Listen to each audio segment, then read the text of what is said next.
அண்ணாமலை அவர்கள் ஒரு comedy piece தான். அவர் ஐபிஎஸ் படிச்சதுக்கான எந்த அருகதையும் அவருக்கு இல்லை.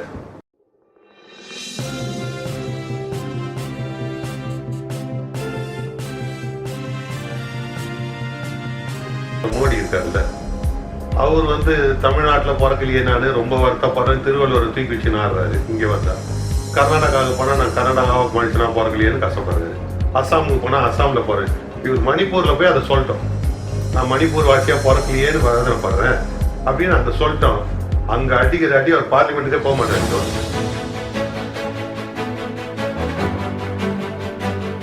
பாண்டிச்சேரி உள்பட 40 தொகுதிகளிலும் தமிழ்நாட்டில் திராவிட முன்னேற்ற கழகம் அறுதி பெரும்பான்மையான வாக்கு வித்தியாசத்தில் வெற்றி பெறும். அகில இந்திய அளவிலும் இந்தியா கூட்டணி மாபெரும் வெற்றி பெறும். சுமார் 360 சீட்டுகள்.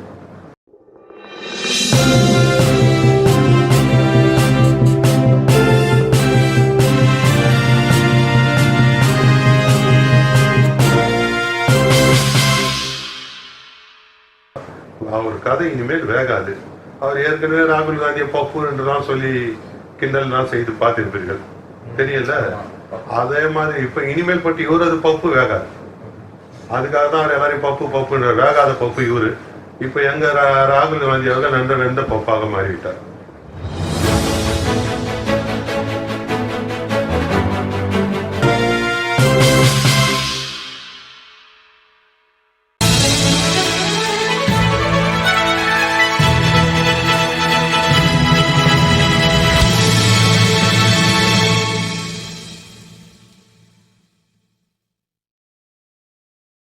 முதல் தகவல் நேயர்கள் அனைவருக்கும் சிவ சந்தோஷ்குமாரின் அன்பான வணக்கங்கள். இன்னைக்கு நம்ம கூட காங்கிரஸின் மூத்த நிர்வாகி திரு சிஆர் சீனிவாசமூர்த்தி அவர்கள் இணைஞ்சிருக்காரு. அவர்கிட்ட அரசியல் பற்றி கேட்கறதுக்கு நிறைய விஷயங்கள் இருக்கு, நம்ம கேட்டு பகிர்ந்து தெரிஞ்சுக்கலாம். வணக்கம். வணக்கம். முதல் தகவல், 18 மாத காலமாக பத்திரிகை உலகில் கோலுச்சிட்ட சூழ்நிலையில் இன்று யூடியூப் சேனல் துவங்கியிருப்பது கண்டு மகிழ்ச்சி அடைகிறேன். இது சம்பந்தமான ஒளிப்பதிவாளர் சந்தோஷ் அவர்களுக்கும் திரு சார்லஸ் அவர்களுக்கும் பாராட்டுதலையும் வாழ்த்துக்களையும் தெரிவித்துக் கொள்கிறேன். வணக்கம். வணக்கம் சார், ரொம்ப நன்றி உங்களோட வாழ்த்துக்களுக்கு. சார், உங்களுக்கு கிட்டத்தட்ட 40 வருஷத்துக்கு மேலான அரசியல் அனுபவம் இருக்கு. நான் கேள்விப்பட்டிருக்கேன், உங்க சிறு வயதிலிருந்தே நீங்க திமுக இணைந்து திமுகவாக ஓட்டு சேகரிக்கிற அளவுக்கு நீங்க இருந்திருக்கீங்க. உங்களுடைய அரசியல் பயணத்தை பத்தி விவரமாக சொல்லுங்க. நாங்கள் சிறு வயதிலேயே உதயசூரியனுக்காக திராவிட முன்னேற்ற கழகத்தை சார்ந்த எங்கள் குடும்பம், எங்கள் வீட்டு பெண்கள் வாக்களிக்க செல்லும் போதே உதயசூரியனுடைய கருப்பு சிவப்பு புடவை அணிந்து கொண்டு போய் வாக்களிப்பார்கள். அந்த காலகட்டத்தில் இப்பொழுது இருந்த கட்டுப்பாடுகள் எல்லாம் அப்பொழுது கிடையாது. ஒவ்வொரு வீட்டிலும் சென்று ஒவ்வொருவரையும் அழைத்து கொண்டு வாக்குச்சாவடிக்கு கொண்டு போய் வாக்களிக்க வைப்போம். அந்த சிறு வயதிலே எனக்கு பேட்ஜ் குத்தி உங்கள் ஓட்டு உதயசூரியனுக்கு என்று இருக்கும் பேட்ஜ் அணிந்து வாக்கு சேகரித்த சிறுவன் நான். அதன் பிறகு 1972 முறைந்த முன்னாள் முதல்வர் டாக்டர் புரட்சி தலைவர் அவர்கள் அதிமுக திராவிட முன்னேற்ற கழகத்தை துவங்கினார். நாங்கள் எல்லோரும் பின்னர் அந்த கட்சியிலே இருந்து அவரின்பால் ஈடுபாடு கொண்டு அதிமுகவில் இருந்து செயல்பட்டோம். அவர் ஆரம்பித்த அந்த கட்சியிலேயே கருப்பு சிவப்பு கொடியுடன் தாமரை போன்ற பல வண்ணங்களை தீட்டி கொடியை நிறுவினார். அந்த காலகட்டத்திலேயே அவர் நினைத்தது என்னவென்றால், வருங்காலத்தில் அண்ணா திராவிட முன்னேற்ற கழகம் பாரதிய ஜனதாவோடு ஐக்கியமாயிடும் என்று நினைத்தார் என்றோ தெரியவில்லை. அதன் பிறகு ஒரு சில நண்பர்கள் அந்த தாமரையை எடுக்க வைத்து நடுவில் அண்ணா அவர்கள் ஆணையிடுவது போல் ஒரு சின்னத்தை பொறித்தார்கள். அதாவது திமுக விட்டு எம்ஜிஆர் அவர்கள் விலகி வந்து இந்த கட்சியை ஆரம்பித்த டைம்ல சொல்றேன். ஆமா. அதன் பிறகு இடைத்தேர்தல், திண்டுக்கல் மாவட்டத்திற்கு இடைத்தேர்தல், பாராளுமன்ற இடைத்தேர்தல் வந்தது. அந்த இடைத்தேர்தலில் மாயத்தேவர் அவர்களை புரட்சி தலைவர் நிற்க வைத்து மாபெரும் வெற்றி அடைகிறார். பின்னர் 1977 சட்டமன்ற தேர்தலில் ஜனதா கட்சி மொரார்ஜி தேசாய் பிரதமராக இருந்து கூட்டணி அமைத்து தேர்தலை சந்தித்தார்கள். 79 அன்னை இந்திரா காந்தி அவர்கள் பிரதமரான பிறகு முதல்வரின் புரட்சி தலைவருடைய ஆட்சி கவிழ்க்கப்பட்டது. அதன் பிறகு வந்த சட்டமன்ற தேர்தலில் இந்திரா காந்தி அம்மையாரோட கூட்டணி வைத்து அதிமுக மாபெரும் வெற்றி கண்டது. அதன் பிறகு தொடர்ந்து அவர்களோட கூட்டணி இருந்த சமயத்தில் புரட்சி தலைவர் அவர்கள் இறந்த பிறகு புரட்சி தலைவர் ஜெயலலிதா அம்மையார் அவர்கள் அண்ணா திராவிட முன்னேற்றக் கழகத்தை வழிநடத்தினார். பின்னர் ஏற்பட்ட ஒரு சில இடர்பாடுகள் காரணமாக காங்கிரஸ் கட்சியில் இருந்த கூட்டணி பிளவுபட்டு அந்த அம்மையார் தனியாக போக வேண்டிய சூழ்நிலை ஏற்பட்டது. அந்த காலகட்டத்திலேயே ஜானகி அம்மையாரும் ஜெயலலிதாவும் இரு துருவங்களாக பிரிந்து கட்சியை வழிநடத்தினார்கள். அனைத்து இந்திய அண்ணா திராவிட முன்னேற்ற கழகம் ஜா அணி என்றும் ஜே அணி என்றும் இருந்தது.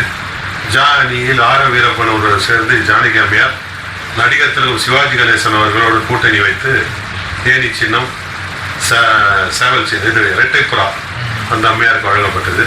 மாபெரும் தோல்வியை கலைந்தார்கள். சிவாஜி கணேசன் அதில் மாபெரும் தோல்வியை தான் தழுவினார்கள். அப்பொழுது ஜெயலலிதா அம்மையார் இரட்டை சேவல் சின்னத்தில் போட்டியிட்டு சேவல் சின்னம் அதில் போட்டியிட்டு 27 சட்டமன்ற உறுப்பினர்களை பெற்றார்கள். அதில் எடப்பாடி பழனிசாமி அவர்கள் சட்டமன்ற உறுப்பினராக தேர்ந்தெடுக்கப்பட்ட காலம் அது. அப்பதுல ஒரு தீவிர அரசியல் இருந்திருக்காரு. அதுக்கு பிறகு பாராளுமன்ற உறுப்பினராகவும் இருந்திருக்கிறார். நீங்க அரசியலுக்குள்ள எப்படி ஈர்க்கப்பட்டுங்க? எது உங்களோட ஆர்வத்தை தூண்டுச்சு? முழு நேர அரசியல்வாதியாக ஆகணுன்ற ஆர்வம் வந்துச்சு? அந்த காலகட்டத்தில் சிறு வயதில் இருக்கும்பொழுது பார்த்தீங்கன்னா, ஸ்கூல் படிக்கிற காலத்தில் பள்ளிக்கூட பருவத்தில் நீ எம்ஜிஆர் கட்சி சிவாஜி கட்சி அப்படிதான் பேசிப்பாங்க. நீ எம்ஜிஆர் கட்சியா, நான் சிவாஜி கட்சி அப்படின்னு தான் பேசிப்போம். திமுகவா காங்கிரஸாலாம் பேச மாட்டோம். அந்த மாதிரி சூழ்நிலையில நடிகர் தின சிவாஜி கணேசனுக்குன்னு ஒரு அலை இருந்தது, புரட்சி தலைவருக்குன்னு ஒரு அலை இருந்தது. அதனால அப்படி புரட்சி தலைவருடைய படங்கள்ல இருக்கிற கருத்துக்கள்லாம் பார்த்தீங்கன்னா, சமூக சேவை செய்யறது, நாட்டு மக்களுக்கு நல்லது சொல்ற கருத்து, அதெல்லாம் பார்த்து நாங்கள்லாம் அவர் பின்னாடி போக ஆரம்பிச்சிடும். நடிகர் திலகம் சிவாஜி கணேசத்துலேயும் அந்த மாதிரி கருத்துக்கள்லாம் இருந்தாலும் அவரது குடும்ப பாங்கான கதைகள் தான் மிக அதிகமாக வரும். தங்கை பாசம், குடும்ப சூழ்நிலை, அதெல்லாம் வச்சு தான் அவருடைய படம் வரும். அந்த சிறு காலகட்டத்தில் நம்மளுக்கு குடும்பத்தை பற்றி கவலை கிடையாது. அதனால் நாங்கள் இப்படி வந்துட்டோம். ஒரு சிலர் அந்த ஒரு பிரகாரம் பயணம் பண்ணாங்க.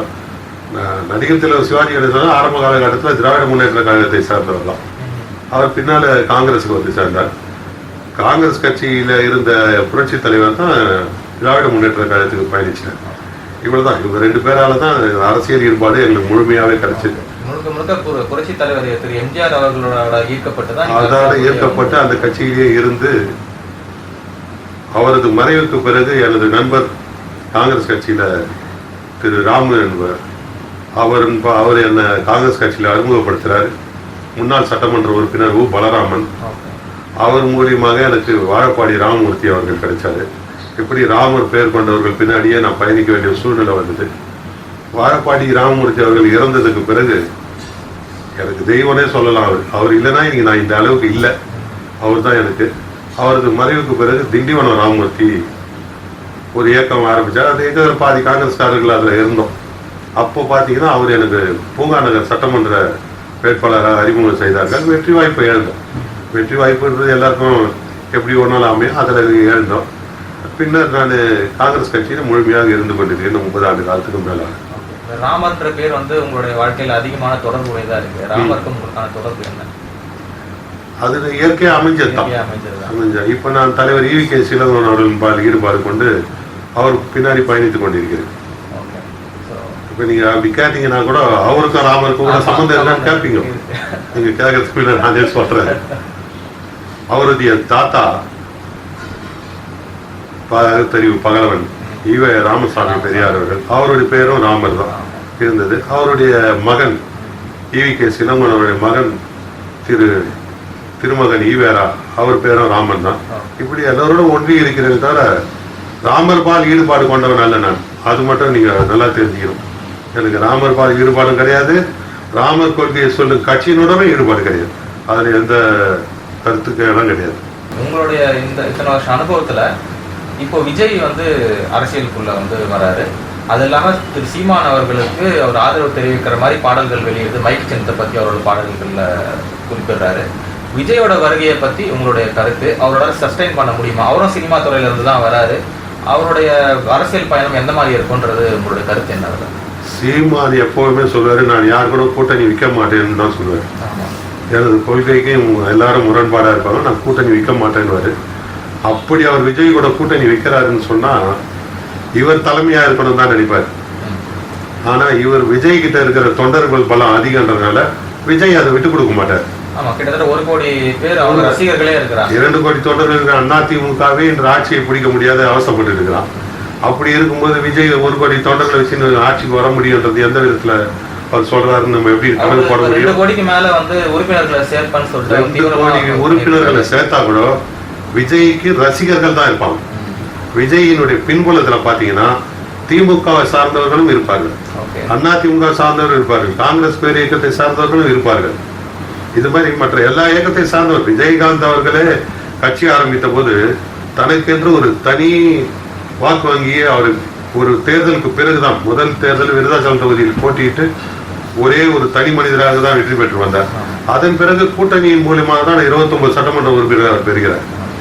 ஆக அது ஜெயலலிதாவுடைய ஒரு பலமாக தான் அதையும் நினைக்கிறேன்.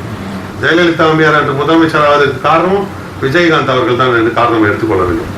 ஆக நடிகர் விஜயும் இயக்குனர் சீமான் அவர்கள் ஒருங்கிணைந்து பயணிப்பது என்பது மிகவும் கஷ்டமான ஒரு காரியம். சீமானுக்கும் முதலமைச்சர் ஆகிற கனவுல இருக்கிறாரு, விஜய் அவர்களும் முதல்வர் கனவுல தான் இருக்காரு. இதுல யார் முதல்வர் என்ற போட்டியிலே 2 பேரோட கருத்து வேறுபாடு வந்து பிரிஞ்சிருவாங்க, சேர்றது கஷ்டம்.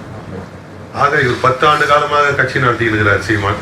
இவர் இன்னும் 10 மாசம் கூட இல்லை, இன்னும் கட்சி ஆரம்பிச்சு சரியா ரெக்கக்னைஸ் பண்ணல. அவரு இவர் 2026 தான் வரப்போறேன்னே சொல்லியிருக்காரு. அன்றைக்கு சூழ்நிலை என்னன்றதை அன்னைக்கு பார்க்கலாம். ஏற்கனவே விஜய் அவர்கள் காங்கிரஸ் கட்சியில சேர்றதுக்கு பல முயற்சிகள் எடுத்தார். வரும்பொழுதே தலைவராக வரணும்னு ஆசைப்பட்டவர் தான் விஜய். அப்படிப்பட்டவர் வந்து சீமானோட ஒருங்கிணைந்து பயணிப்பாருன்னு எப்படி நீங்க சொல்றீங்க? அது மிகவும் கஷ்டம். அதுக்கான வாய்ப்பு மிக மிக குறைவுதான். எல்லாருக்கும் முதல்வர் கனவு தான்.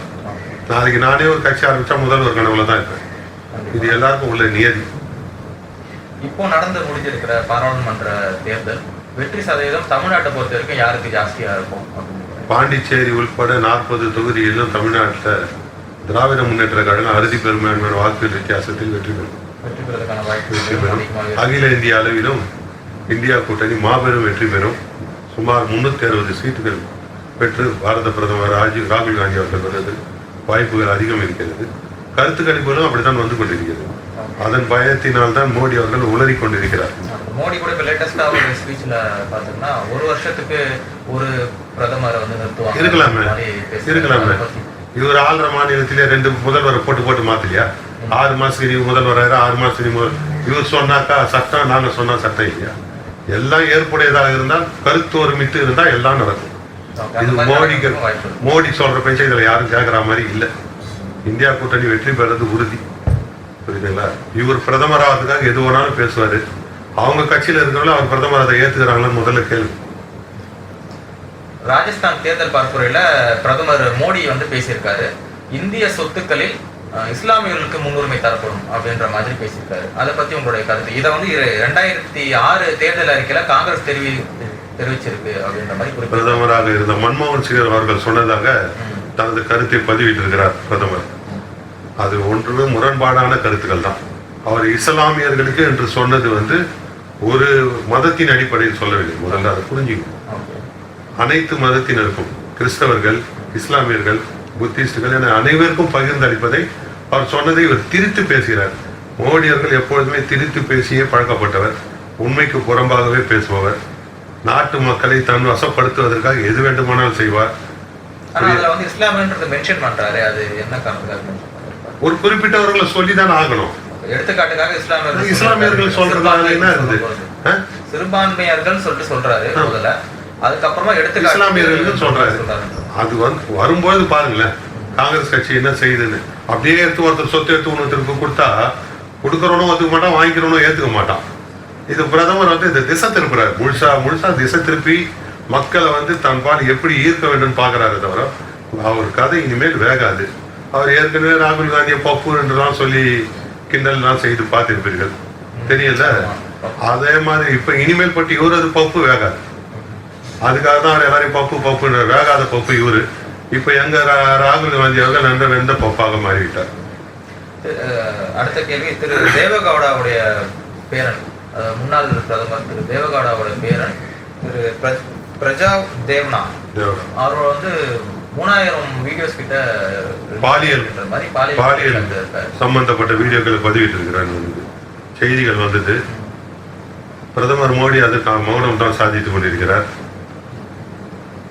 தேவகவுடா பிரதமராக இருக்கும்போது பாராளுமன்றத்திலேயே தூங்கி கொண்டிருந்தவர் தனது பேரன் செய்த செயல்களை பார்த்து தூங்கி கொண்டிருந்திருக்கிறார் அர்த்தம். ஒரு கண்டிக்கத்தகாத ஒரு பேரனுக்கு வைத்துக் கொண்டிருக்காங்க. அவர் வெட்கப்பட வேண்டும். இது வந்து அரசியல்ல பாதிப்பு ஏற்படும், கட்டாயம் ஏற்படும். அவங்க கூட்டணியில நீங்க பாலியல் சம்பந்தப்பட்ட செயல்களில் ஈடுபடணும்னா பாரதிய ஜனதா கட்சிக்கு தைரியமா போகலாம். அந்த கட்சியை எல்லாருமே கிண்டல் பண்றது பாலியல் ஜல்சா பார்ட்டி தான். அது மாதிரி காங்கிரஸ் கட்சியெல்லாம் சொல்ல முடியாது. புரியுங்களா? இந்த கட்சியில வெறும் அநியாயம், அட்டுழியம், அராஜகம், கொலை, கொள்ளை, நாட்டை சீரழிப்பது போன்ற செயல்பாடுகளில் மோடி அவர்கள் கண்மூடித்தனமாக செயல்பட்டு கொண்டிருக்கிறார். ஒரு மணிப்பூர் விவகாரத்தில் இதுவரை வாயை திறக்காத மோடி, பாராளுமன்றத்தில் எதை பற்றியும் பேசாத மோடி, செய்தியாளர்களை சந்திக்காத மோடி, இப்படிப்பட்ட ஒருவர் பிரதமராக வைத்துக் கொண்டு 9.5 ஆண்டுகளுக்கு மேல் ஆகிவிட்ட இந்த காலத்தில் அவரை பிரதமர் என்று சொல்வதற்கு வெட்கமாக இருக்கிறது. இப்படிப்பட்ட ஒரு தலைமையில் இந்த இந்திய நாடு இருந்தது என்பதே ஒரு வெட்கக்கேடான விஷயம் தான். ஆனா பல இடங்கள்ல பல கட்சிகளே இந்த மாதிரியான குற்றச்சாட்டுகள் அங்கங்க இருக்கதான் செய்யுது இருக்கும். ஆனா வந்து அது வெளிக்கொண்டு வராம பல இடங்கள்ல இருந்துகிட்டு தான் இருக்கு. இதை வந்து எக்ஸ்போஸ் பண்றாங்களா, பெருசுப்படுத்துறாங்க அப்படின்ற மாதிரி ஒரு கருத்து இருக்குல்ல. பாரதிய ஜனதா கட்சி பண்றதை பெருசுப்படுத்துறாங்க, மத்தவங்க எல்லாம் பண்றாங்கன்றீங்களா? மத்தவங்க எல்லாம் பண்ணாங்க, பாரதிய ஜனதா கட்சி தூங்கினாரு. இது எங்களை எஸ்டாப்ளிஷ் பண்ணுங்க, நாங்க பண்றோன்றது பிளான். நீங்க தான் வீடியோ எடுக்கிறதுக்கு ஒரு அண்ணாமலைன்னு ஒரு தலைவர் வச்சிருக்கீங்களே, அவர் வீடியோ எடுக்கிறதுல சிறந்த ஒளிப்பதிவாளர். அவரை வச்சு எடுக்க சொல்லுங்க. வீடு வீடா பூந்து யார் யார் என்ன பண்றாங்க, எவன் பொண்டாட்டி பின்னாடி எவன் இருக்கிறான்றதான் போட்டோ எடுக்க சொல்லுங்க. போட்டா தானே தெரியும். அவரும் யோகியன் கிடையாது. ஒரு ஐபிஎஸ் அதிகாரியா இருக்கிறவங்களாம் யோகியன்னு பாத்தீங்கன்னா, ஐபிஎஸ் அதிகாரி யாருமே ஜெயிலுக்கு போயிருக்கூடாது இல்லையா? இப்ப இவர் பண்ண அநியாயம் அட்டுலாம் எல்லாருக்குமே தெரியுமே. ஒரு ரெட்டியை பக்க பலமா வச்சு இன்னும் ஆட்டம் போட்டாரு. இவர் கர்நாடகாவில் இருக்கும்போது நான் கர்நாடகாவை விரும்புகிறேன், கன்னட மக்களை விரும்புகிறேன், நான் கன்னட உரிமையாளர்னு பேசிட்டு தமிழ்நாட்டில் வந்தோடனே நான் தமிழன், தூய தமிழ் பேசுவார், எனக்கு தமிழ் மக்களை பிடிக்கின்றாரு. இவருடைய தலைவர் மோடி தமிழ்நாட்டில் பிறக்கலையேன்னு நான் வேதனைப்படுறேன், தமிழ் தான் என் உயிர் மூச்சு என்றாரு. கன்னடாவில் போனோடனே கன்னடாவா பிறக்கலையேன்னு கஷ்டப்படுறாரு. அஸ்ஸாமில் போனால் அங்கே இவர் எத்தனை மாநிலத்துக்கு புள்ளையா பிறப்பாரு மோடி. இதெல்லாம் ஒரு அசிங்கமா இல்லை, ஒரு பேச்சு திறமைன்றது வேற. இதெல்லாம் வந்து கிண்டலான ஒரு வார்த்தைகள். அவர் பேச தெரியாது, ஏதோ ஒன்று பேசிட்டு மக்களை வந்து மணி அடிக்க சொல்றது, கைத்தட்ட சொல்றது, விலகு பிடிக்க சொல்றது, இதெல்லாம் ஒரு பிரதமர் சொல்ற வேலையா? நாட்டை சீர்படுத்தியான சீர்கெடுத்து இருக்கிறான். அதனால இதெல்லாம் வந்து எடுபடாது. இனி இவருடைய அரசியல் சகாப்தம் முடிந்து விட்டதுன்னு தான் சொல்லுங்க. நீங்க பிரதமர், நம்ம இந்திய நாட்டோட பிரதமர், நீங்க சரளமா அந்த ஆளு அப்படின்ற மாதிரி எல்லாம் பேசுறீங்க, முறையா இருக்குமா? He is a prime minister. இத மரியாதையோட தமிழ்ல எனக்கு சொல்லுங்க பார்க்கலாம். அந்த ஆள் அப்படின்னு அந்த ஆள்ன்றது he is அப்படின்னா அந்த ஆள் தான், அந்த நபர். மரியாதை குறைவு இதுல என்ன இருக்குது? பிரதமர் தான் சொல்றேன், இதுக்கு மேல என்ன சொல்றேன்? திரு பிரதமர் அவர்களே சொல்லுமா? பிரதமர் சொல்றதே பெரிய மணிகிரீடம் இருக்கு. இதுக்கு மேல நான் சொல்றதுக்கு நான் தயாரா இல்லை, ஏத்துக்கவே இல்லை. சார், அடுத்த கேள்வி. திரு அண்ணாமலை அவர்கள் தமிழக பாஜகவுடைய தலைவர், அவரு கோயம்புத்தூர்ல ரொம்ப தீவிர பிரச்சாரத்துல ஈடுபட்டு இருக்காரு. அவரை பத்தி உங்களோட கருத்து, அவரோட வெற்றி சதவீதம் எந்த மாதிரி இருக்கும் நீங்க நினைக்கிறீங்க கோயம்புத்தூர்ல? அண்ணாமலை அவர்கள் ஒரு காமெடி பீஸ் தான். அவர் ஐபிஎஸ் படிச்சதுக்கான எந்த அருகதையும் அவருக்கு இல்லை.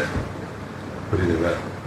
அவர் கர்நாடகாவில் இருக்கும்போது நான் ஒரு சிறந்த கர்நாடகன், அதை சொல்றதுல நான் பெருமை அடைகிறேன்னு சொன்னவர். அவர் இல்லைன்னு அதை மறுக்கட்டும். அடுத்தது இங்கே வந்து நான் தமிழன் தான், தமிழன் சொல்றதுல பெருமைப்படுகிறேன் அப்படின்றார். அவர் தமிழனா கர்நாடகா பீப்புளான்னு முதல்ல அவர் சொல்லிட்டோம்.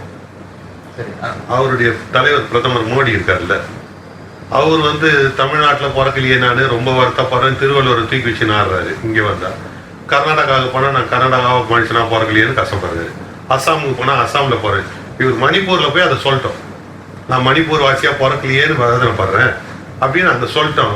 அங்கே அடிக்கிற அடி அவர் பார்லிமெண்ட்டுக்கே போக மாட்டார். இதோடு இது வரைக்கும் மணிப்பூரில் நடந்த தகராறுக்கு, பிரச்சனைகளுக்கு மோடி அவர்கள் செவி சாய்க்கவே இல்லை.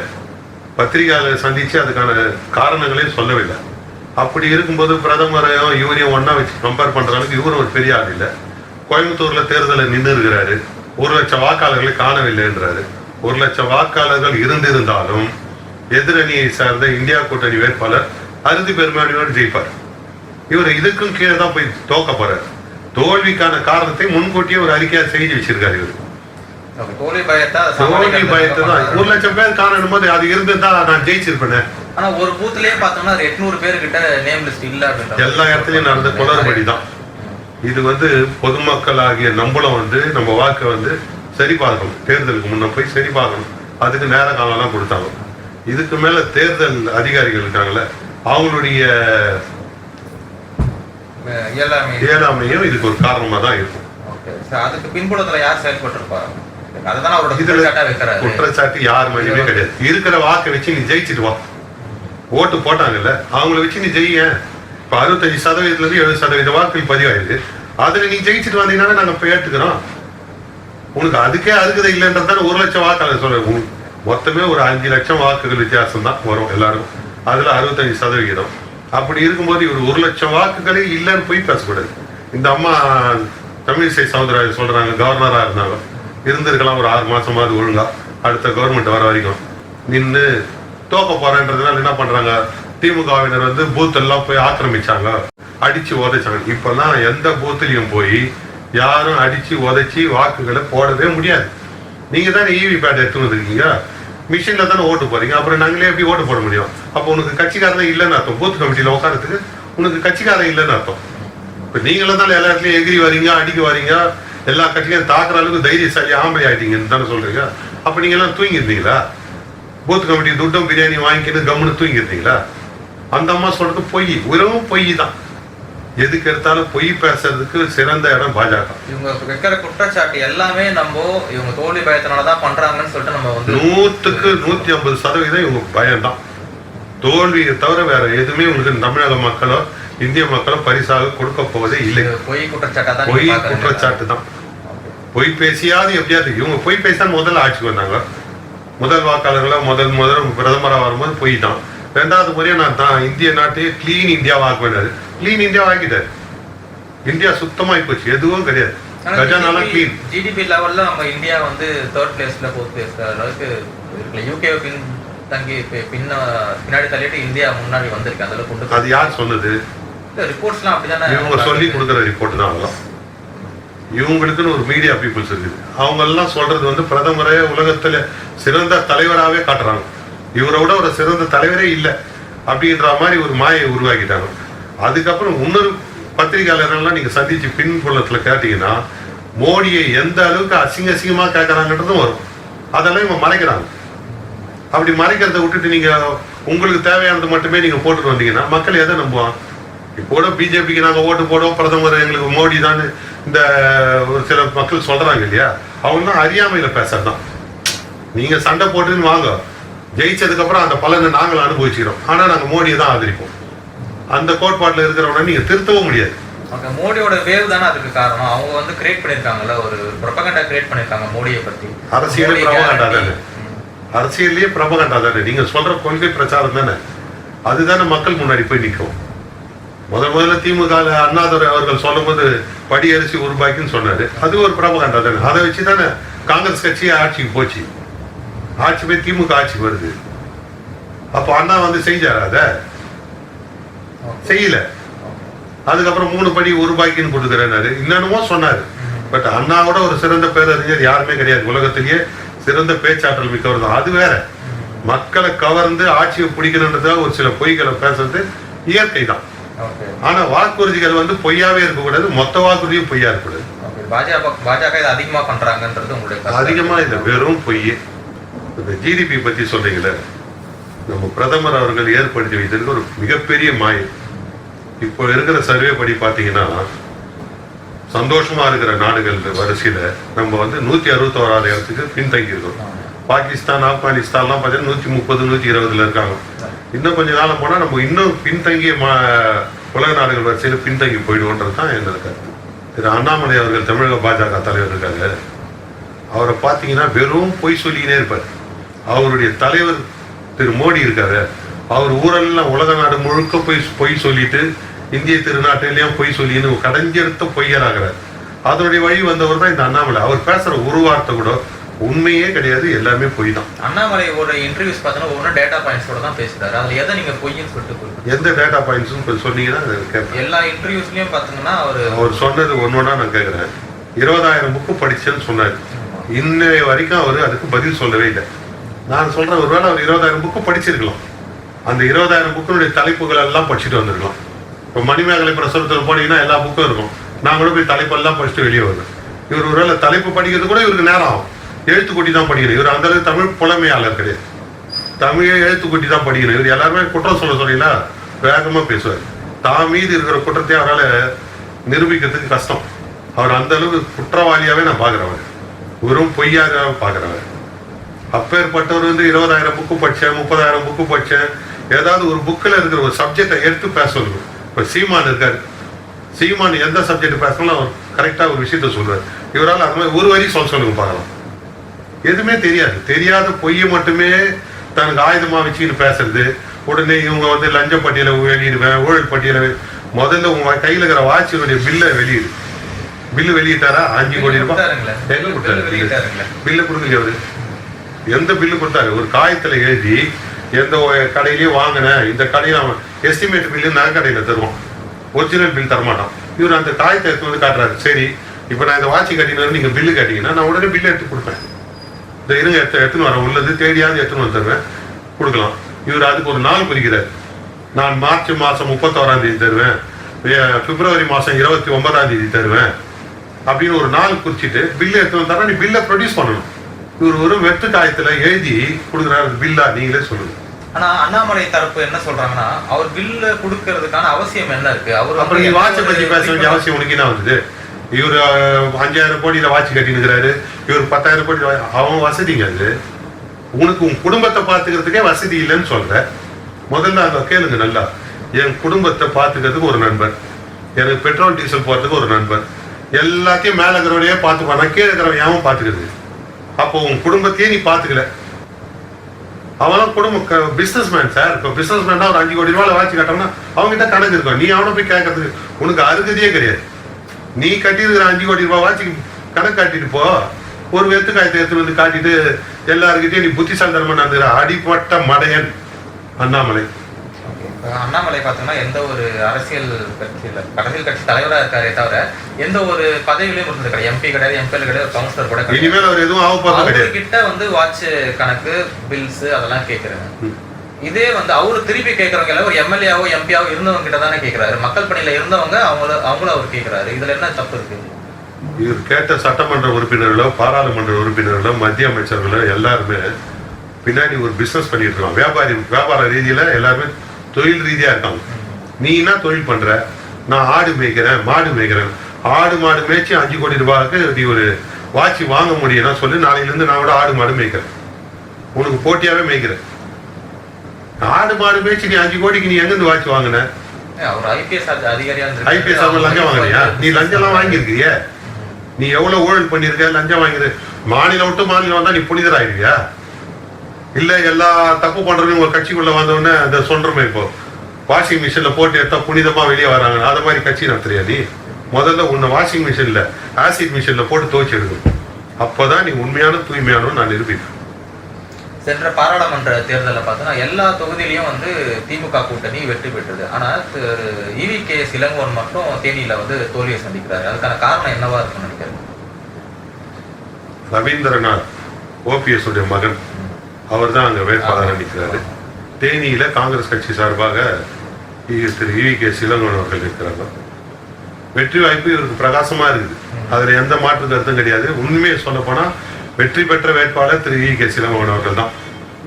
அதுல எந்த மாற்று கருத்தும் கிடையாது. திரு ரவீந்திரநாத் என்ன பண்றாருன்னு கேட்டீங்கன்னா, அவரும் அவர் தந்தையும் காசிக்கு போறாங்க. ஏன் காசிக்கு போனோம்? துறவரம் வந்துட்டாங்களா அவங்க? இப்பதானே அதிகாரத்துக்கு வரணும்னு ஆசைப்படுறோம். எதுக்கு காசிக்கு போற? அங்க போய் அமித்ஷாவை பாக்குற. அமித்ஷாவை பார்த்து நீ என்ன கொடுத்து கையாடல் கைவிட்டு பண்ணீங்க? அங்க ஏதோ ஒரு தவறு நடந்திருக்கு. திருப்பி டெல்லிக்கு வரீங்க. அங்க பிரதமர் மோடியை சந்திக்கிறீங்க. பிரதமர் மோடி என்ன சொல்ற? நீ ஜெயிச்சுட்ட போன்னு சொல்றாரு, வாக்குறுதி கொடுத்தாருன்னு சொல்ற. தேர்தலே சொல்ற நாங்க ஜெயிச்சிரோன்னு பிரதமர் சொல்லிட்டாருன்ற. இவ்வளவு சொன்னதுக்கு அப்புறம் தேர்தல் முடியுது.